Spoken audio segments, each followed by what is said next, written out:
Alors.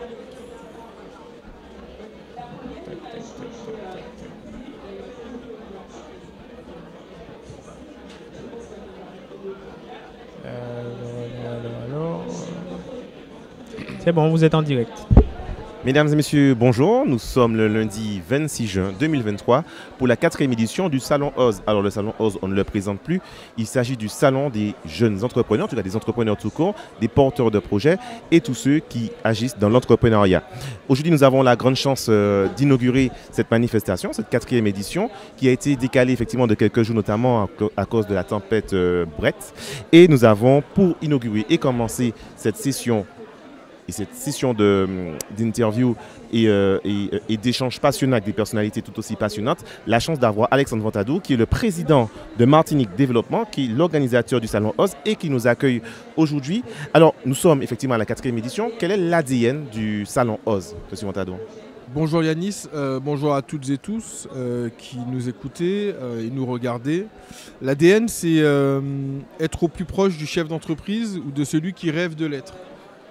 Donc il va trouver au Salon OZ tous les accompagnants institutionnels, privés ou publics de l'entreprise, des exposants qui vont lui proposer des manières d'optimiser son financement, des conférences inspirantes avec des panels de personnalités qui sont là pour continuer de guider soit celui qui est en train de créer, mais on en parlait en off juste avant, soit celui qui est déjà confirmé mais qui veut s'améliorer.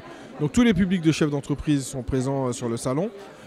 Sur celui-là, il y a une édition qui est un peu quand même consacrée, largement consacrée au chef d'entreprise, la personne chef d'entreprise, celui qui prend le risque, son bien-être, sa santé mentale, c'est en train d'être abordé lors d'une conférence, mais également son développement et l'impact qu'il peut avoir sur le territoire. Justement, on a bien vu que cette année, vous avez vraiment anglais sur la santé mentale du chef d'entreprise. Est-ce que c'est vraiment une préoccupation des chefs d'entreprise C'en est une de tout temps, parce que quand on crée une entreprise, en vrai, on s'oublie au profit de son activité, au profit de ses collaborateurs, au profit de l'entreprise, au sens large du terme. Et quand on s'oublie, on oublie de faire attention à soi, on oublie de faire attention à son physique, à son mental. Et on absorbe les difficultés, les réussites. Et c'est aussi compliqué d'absorber une succession de réussites qu'une succession d'échecs ou de difficultés. Parce que c'est des émotions, c'est des montées en température pour l'individu. Et donc je pense que c'est ignoré, voire tabou. On est dans une société qui prône la bienveillance, qui prône le savoir-être. Et il m'a semblé important, puisqu'on en parle pour les collaborateurs, d'en parler également pour le chef d'entreprise. Alors, il y aura toute une série de colloques, enfin, en tout cas d'entretiens et d'échanges passionnants. L'événement a commencé donc, ce matin. Que s'est-il déjà passé? On a fait l'inauguration avec tout un parterre de personnalités qui sont venues montrer leur engagement pour le salon, notamment alors était présent la ville de Schellcher, la préfecture par l'intermédiaire de la sous-préfète en charge du développement économique, Monsieur Salomon, président de la Chambre des métiers, mais également Franck Zaméo qui représentait la Chambre de commerce. Et puis le salon s'est ouvert, tous les exposants ont répondu à l'appel malgré le changement de date, et je vois les gens affluer. Il y a vraiment beaucoup de monde. Il y a déjà beaucoup de monde pour un lundi matin. Donc le salon il se tient bien.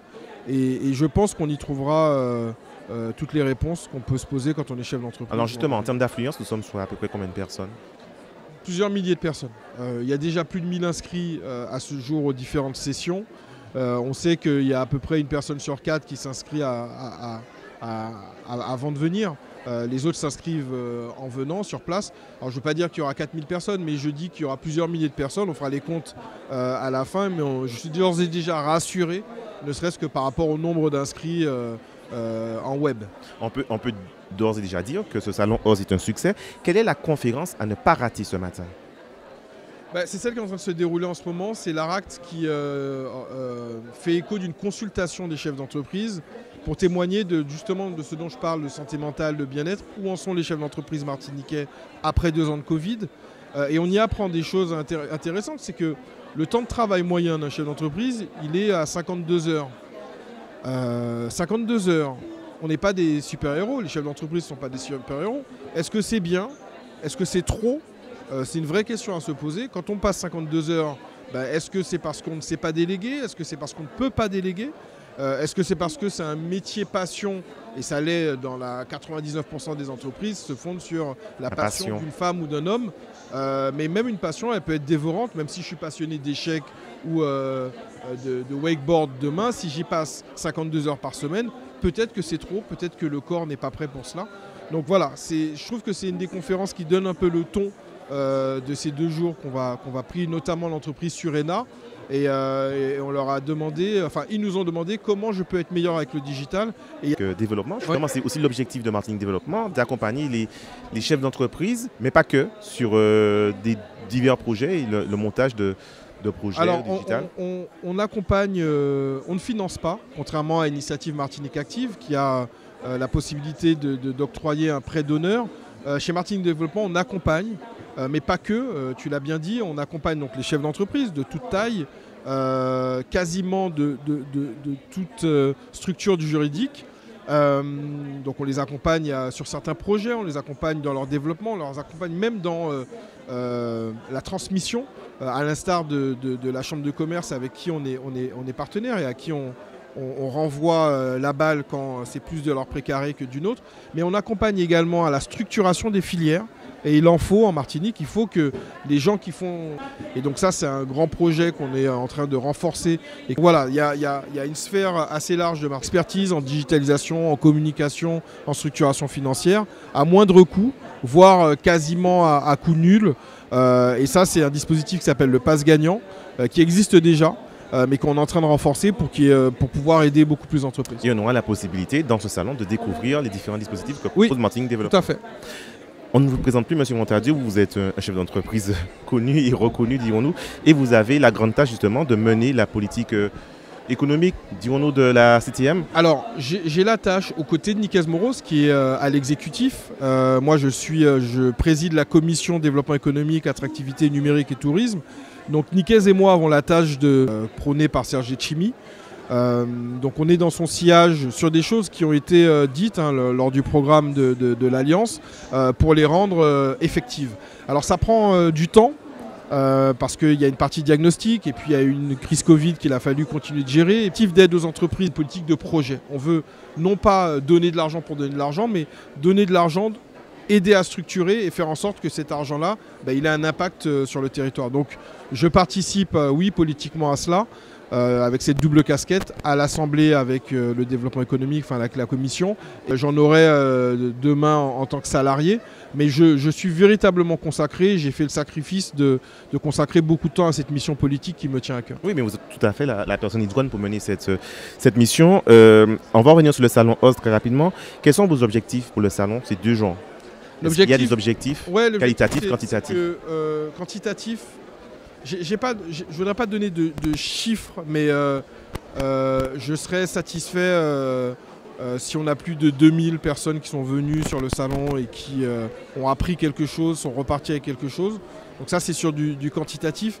Mais j'ai envie de dire que j'ai déjà une réussite parce que de voir mon équipe, l'équipe Martinique Développement, s'adapter jeudi, vendredi à une tempête Brett, on ne peut pas faire le salon. On sait jeudi midi on va être en alerte rouge parce qu'il y a guys au sens américain du terme, il y a plus de femmes que d'hommes chez Martinique Développement et on est là et on est au rendez-vous et les gens sont là, donc ça c'est une vraie satisfaction. Et puis qualitativement, je veux que les chefs d'entreprise connaissent tous les accompagnants de l'entreprise, les chambres consulaires, Initiative Martinique Active qui est en face de moi, les banques, les compagnies d'assurance, la poste, mais si on l'amorce assez tôt et puis si on est dans l'humain, on se rend compte que finalement c'est des gens qui sont plus en bienveillance qu'autre chose. Donc, le salon OZ, c'est une fois par an. C'est une fois tous les 2 ans. Une fois présidé Martinique Développement. Aujourd'hui, Martinique Développement n'est pas une agence d'événementiel. Donc départ 2-3 personnes quasiment à temps plein sur le sujet. Merci beaucoup, Monsieur Alexandre Montadou. Je rappelle que vous êtes le président de Martinique Développement et que vous êtes également organisateur du salon OZ. Alors, vous l'avez compris, durant 2 jours, voilà, beaucoup de contenu, beaucoup d'expertise, beaucoup de témoignages qui vous attendent ici au salon OZ. Monsieur Montado vient de dire, vous avez la possibilité de venir vous rendre gratuit, sur hein. place. C'est totalement gratuit. Et vous avez la possibilité de vous inscrire, de venir sur place et de venir et de s'inscrire. Oui, quoi. de venir, De s'inscrire aux rencontrer, ateliers, de et voilà. visiter, Il y a de la place pour tout le monde. On laisse Monsieur Montado aller Merci à sa beaucoup. prochaine conférence et on se revoit tout à l'heure pour une conférence cas pratique et avec un prochain intervenant dans le digital.